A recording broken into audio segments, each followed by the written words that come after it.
Quelle fiscalité pour un contrat d'assurance vie? Un contrat d'assurance vie bénéficie d'une fiscalité bien spécifique, souvent avantageuse pour l'assuré tout au long de la vie du contrat ou pour ses bénéficiaires en cas de décès. Pour l'assuré, en ce qui concerne l'impôt sur le revenu, la fiscalité de l'assurance vie est avantageuse en cas de retrait.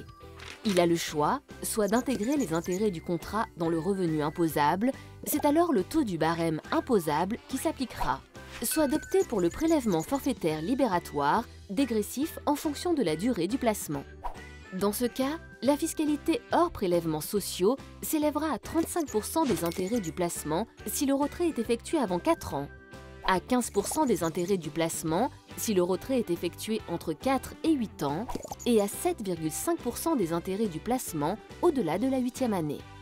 L'assuré bénéficie de plus d'un abattement fiscal annuel de 4 600 € sur ces mêmes intérêts s'il est célibataire et d'un abattement fiscal de 9 200 € s'il est marié ou pacsé soumis à imposition commune.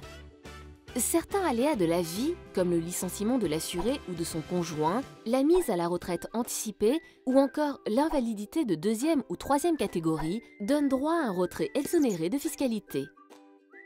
Au moment du décès, si les sommes ont été investies avant votre 70e anniversaire, non seulement les capitaux décès ne rentreront pas dans la succession, mais chaque bénéficiaire du contrat pourra jouir d'un abattement sur les capitaux décès à hauteur de 152 500 €.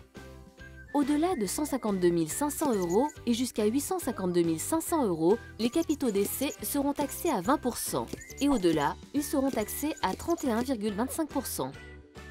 En revanche, pour les sommes investies sur votre contrat après votre 70e anniversaire, le ou les bénéficiaires partageront un abattement de 30 500 €. Au-delà, les sommes investies seront soumises aux droits de succession, mais pas les intérêts générés par le contrat qui sont exonérés. Enfin, dans le cas où les conjoints mariés ou partenaires pacsés sont les bénéficiaires désignés, ils seront exonérés en totalité de droits de succession et percevront les capitaux décès en toute franchise d'impôt. Concernant les prélèvements sociaux, les contrats d'assurance vie sont soumis au taux en vigueur de 15,5%. Pour les supports en fonds euros, les prélèvements sociaux sont acquittés sur les intérêts chaque année au taux en vigueur, ainsi que lors du retrait total ou lors du décès. Pour les supports en unités de compte, ils sont acquittés sur les intérêts au moment du retrait au taux en vigueur et lors du décès.